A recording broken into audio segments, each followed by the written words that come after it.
Hola, soy Moisés Jasón, miembro de la Cooperativa Gráfica de Chile, que en conjunto con el sistema de bibliotecas de la Ilustre Municipalidad de Providencia estamos dictando una serie de charlas.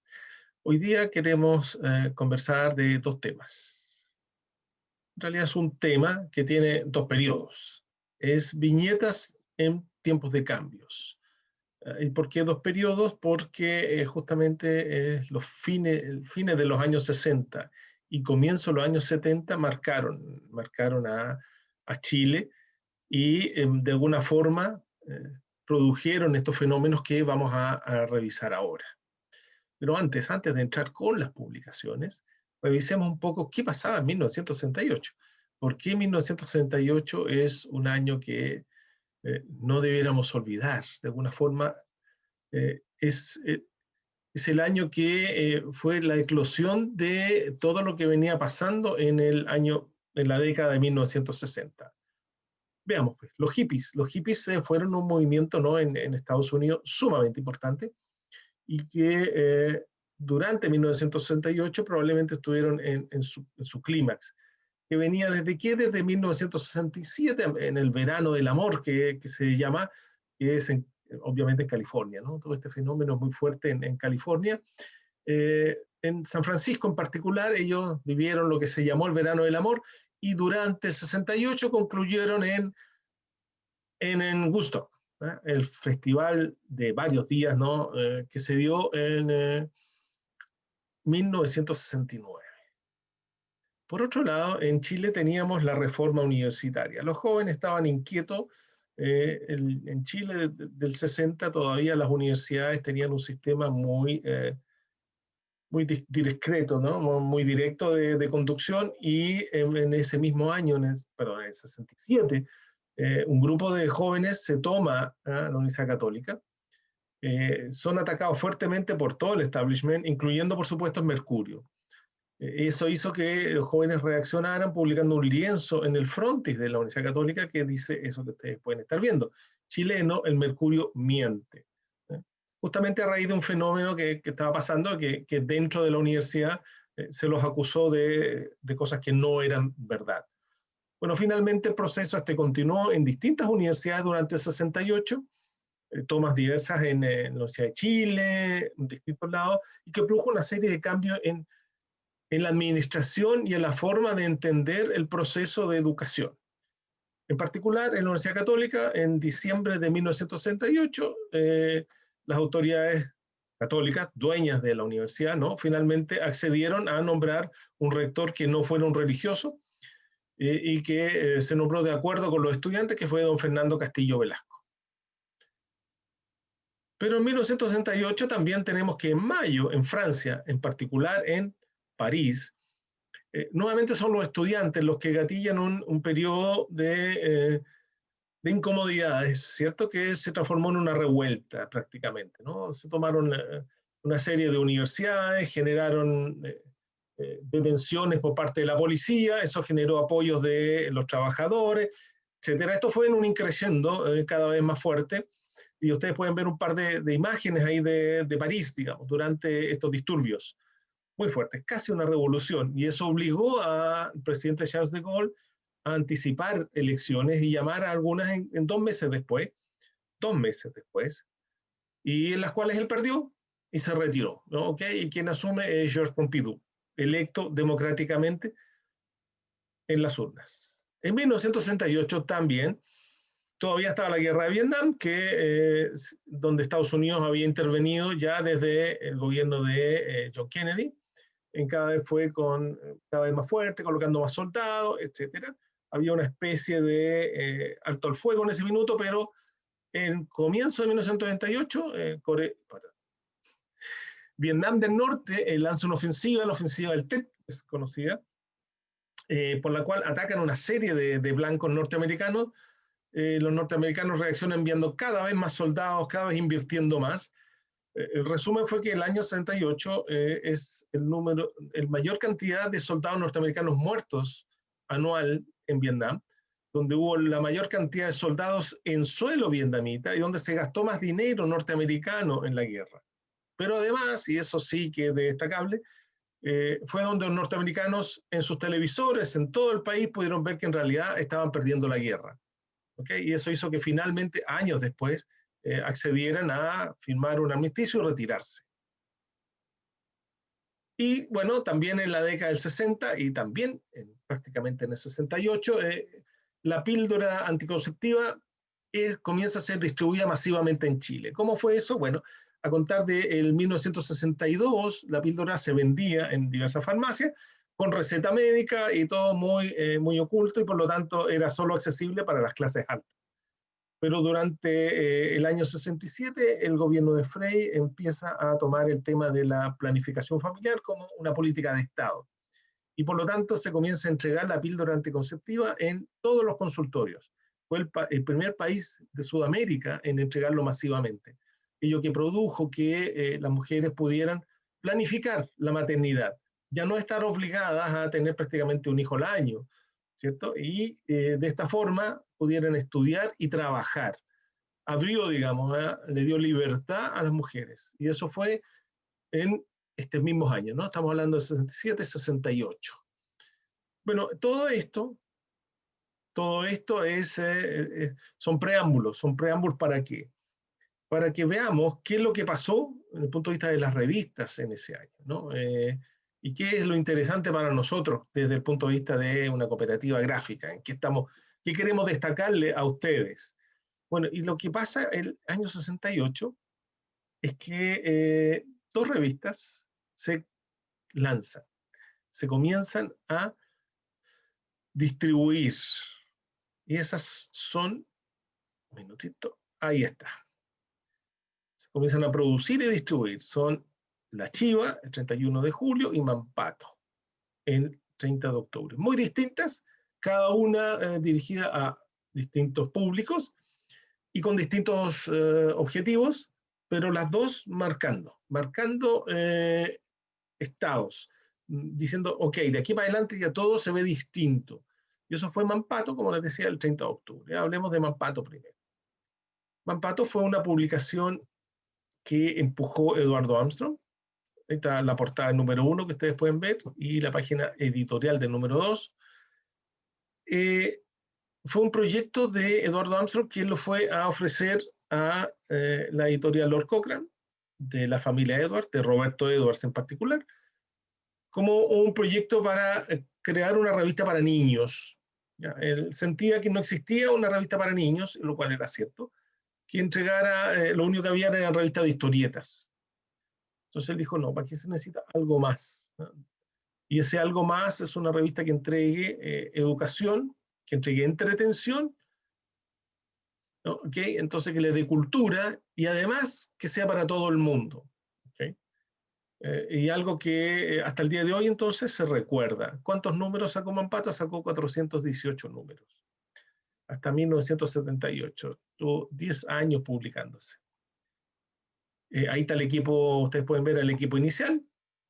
Eduardo Armstrong era un artista, era un pintor, muy reputado, y logró armar un equipo, donde ustedes ven, este es el primer equipo formal que está, es Isabel Allende, que está sentada, después está Eduardo Galazo, que es el que diagramaba la revista, atrás está Erna Bornek, que junto con Isabel Allende hacían el contenido, digamos, y está Temo Lobos como el dibujante, que hacía la historieta principal y hacía otra serie de material.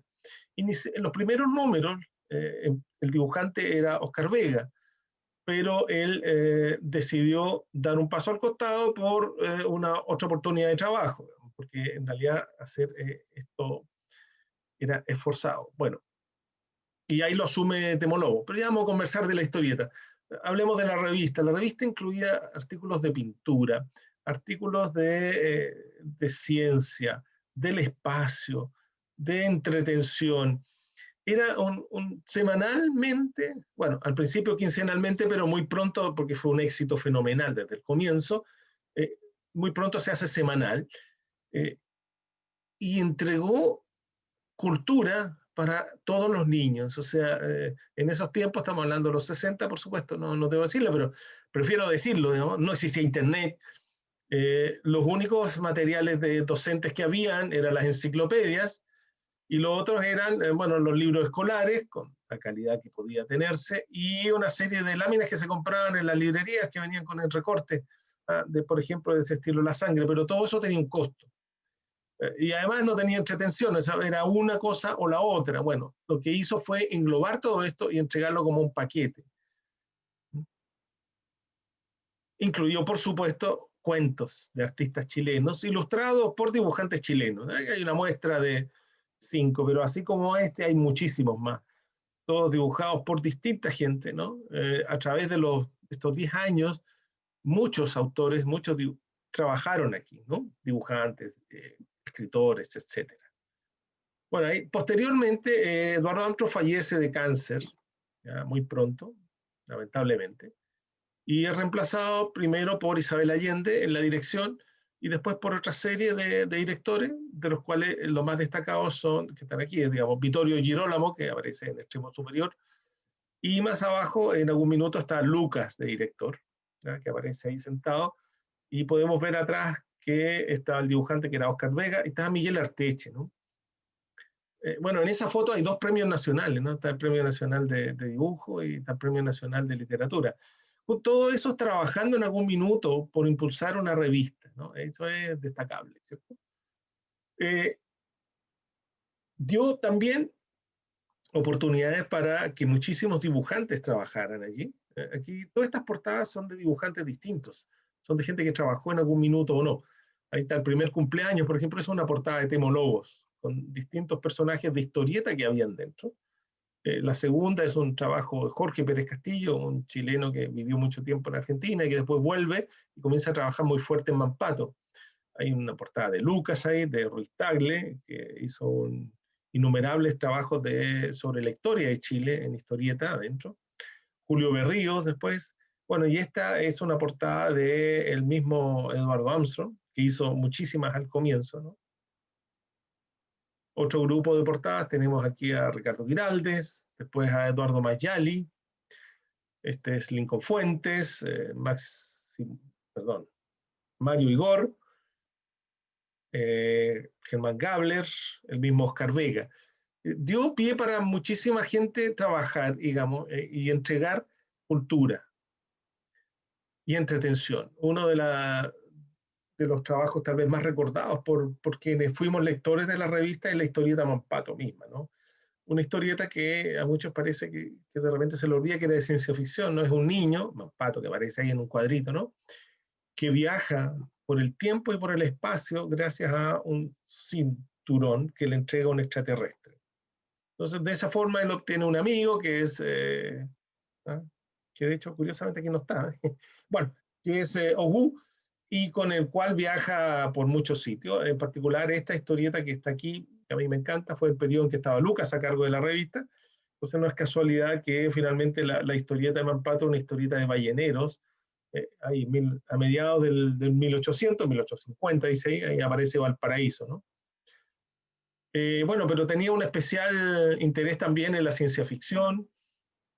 Hay un montón de trabajos de dibujantes, de Máximo Carvajal, aquí vemos se me escapa el nombre, de varios, ¿no? Del mismo Igor, etcétera. Y claro, desde el comienzo, en el ámbito historieta, el Eduardo Armstrong demostró un interés muy especial por la llamada historieta franco-belga. La historieta que muchos pueden reconocer por 2 de sus principales exponentes, que son Tintín, así le decimos nosotros en Francia, si ustedes llegasen a ir, sabemos que se le dice Tantan, ¿no?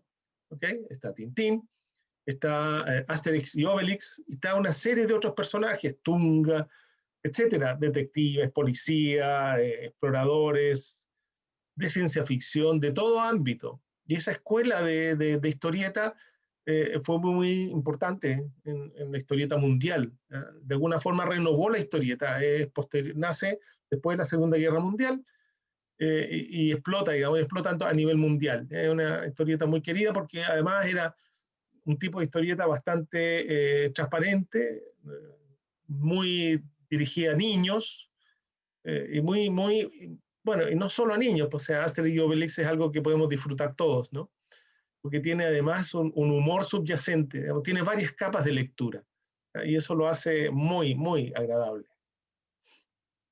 Bueno, y ese fue Mampato. Mampato siguió andando en el tiempo muchos años y de repente se acabó, literalmente. O sea, se acabó en el 418. Esta portada aquí de Tintín es de 417, o sea, es un número después de esta, se acaba, en el verano de 1978. Simplemente Edwards vende, al parecer, la editorial Lord Cochrane y la corta. Se acabó la revista. La Chiva, mientras tanto, es una revista que ya les dije, nació el 68, nació por el esfuerzo de 4 personas. No quiero equivocarme, prefiero leerla, ¿no?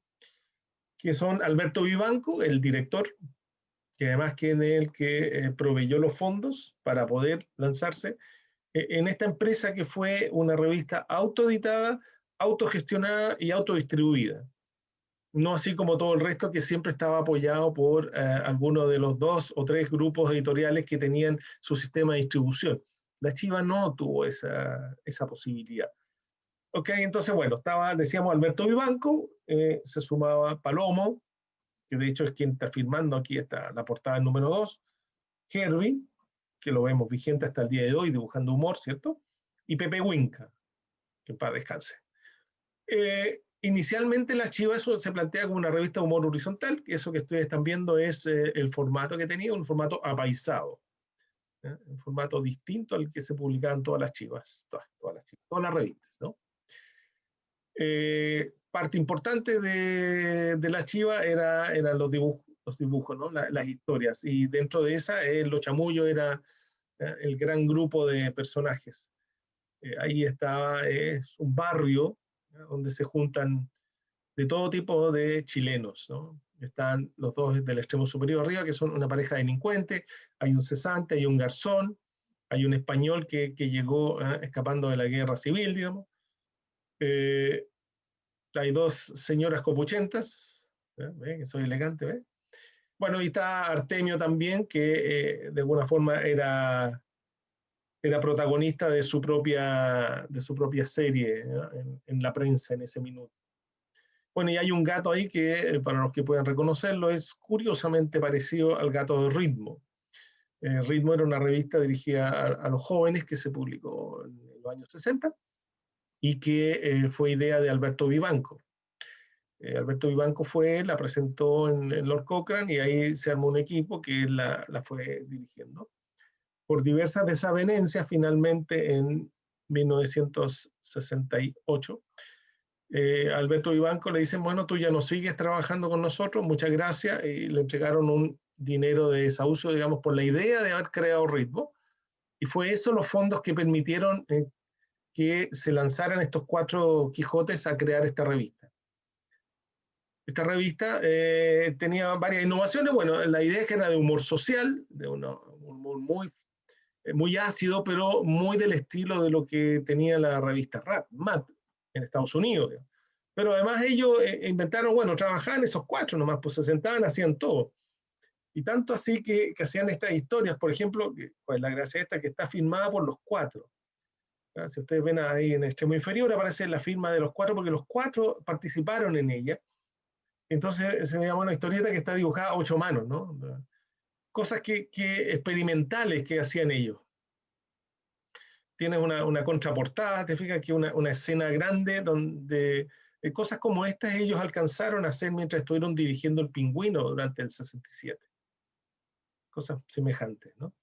Bueno, los dibujantes, el resto de los dibujantes de alguna forma entendió la importancia de lo que se estaba haciendo, perdón, y fueron y apoyaron en la medida de lo posible. Aquí vemos una página donde salió una nota cuando los visitó Pepo, Nato y Rick. ¿Ya? De hecho, el dibujo, ahí están todos los personajes de cada uno de ellos. Digamos, está el náufrago de Nato, el condorito de Pepo, etcétera, ¿no? Y hay varios eventos de lanzamiento y de otras cosas donde siempre estaban apoyándolo, porque entendían la importancia de que una publicación autogestionada como esta, fuera de los circuitos editoriales grandes, pudiera avanzar y pudiera irles bien. Como les mencionábamos, era una revista, bueno, después del número 10 pasa a ser el formato ya no apaisado, sino formato normal, una revista de humor, ahí está Artemio ahí haciendo un chiste, digamos, en portada. Cada vez más sí se empieza a involucrar en la realidad social y en lo que va a comenzar a pasar en Chile, pues, el 69 y el 70, que son las elecciones presidenciales. ¿Ya? Entonces, bueno, hay un número que está tomado por los protagonistas, este está clausurado, etcétera, ¿no? Son juegos que hacen los autores, tiene una olla común ahí, la pueden ver, ¿no? Eh, Son juegos que hacen asociados a la realidad que están viendo. Y como mencionábamos, cada vez empiezan a tomar más partido. ¿Ok? Por ejemplo, aquí esta es una ácida crítica a los hippies. ¿Por qué? Porque los hippies en Chile, ¿ya?, se asociaron a la alta sociedad, a gente que podía no hacer nada y vivir porque era financiado por sus padres. Entonces ahí dicen, no haga el amor, no haga la guerra, no haga nada. Vuele lejos de este mundo subdesarrollado. Y al fondo hay una ventana donde se puede ver a los obreros que siguen trabajando y construyendo. Es una ácida crítica, sin lugar a dudas, al, a los hippies que en Chile era ese el modelo, ¿no? Bueno, ya a los 40, que nos estamos acercando casi al final de la publicación, ya estamos ya casi en plena campaña presidencial, lo pueden ver ahí arriba, dice el número 40, dice más peliento que nunca, ¿no? Eso para los que pueden acordarse de la época es porque a los partidarios de la UP se les decían que eran pelientos, ¿no? Número 44, ya uno de los últimos, ¿eh? Aquí el chiste de portada está dedicado claramente a casi un panfleto, ¿no? Dice una señora muy empingorotada, con joyas, aros, ¿eh?, todo muy destacado, ¿sí? Le dice a una pobladora llena de niños, ¿eh?, recordemos el tema de la píldora, ¿no? Dice, uy, pero este nuevo régimen, el nuevo gobierno de Allende, le va a quitar todo lo que tienen. Entonces la señora dice, qué rico, porque todo lo que tenemos es hambre. ¿Ok? Y como le va a quitar todo, pues le va a quitar también el hambre. Claramente una posición política que asumen ellos, y eso los lleva a que cada vez más, a medida que pasan los días, ellos asuman que son parte del nuevo gobierno cuando sale finalmente Allende, y son parte entonces a contar el 71, del nuevo equipo que va a hacerse cargo de la editorial, que lo que era la editorial Zigzag y que después pasó a llamarse Quimantú, inicialmente no tenía nombre. Publican primero unos cuadernos de educación popular, pero finalmente se transforman en La Firme. Recordemos, ¿no?, para los que puedan no saber, la chiva en lenguaje popular chileno es una mentira. Cuando alguien está contando una chiva, todos sabemos que está contando una cosa que no es verdad. Y por otro lado, cuando alguien te dice La Firme, ¿qué te va a decir? Esta es la verdad verdadera, sí, la real. O sea, aquí esto es lo más real que puede ser, que es La Firme. Entonces pasó de la chiva, pasaron a ser La Firme. Y La Firme se dedicó a publicar en cada uno de los números, de ahí ustedes pueden ver, ejemplar gratuito, dice, a diversos temas, incluyendo, por ejemplo, la cesantía, el problema de la vivienda, el trabajo, el capital, etcétera, ¿no? Bueno, pero toda esa historia, que es de la historia de Quimantú, la va a comentar a continuación Isabel Morel. Muchas gracias. Chucha. Isabel Morel, weón. Isabel Molina, weón. Ah, Dios santo. Bueno, en fin.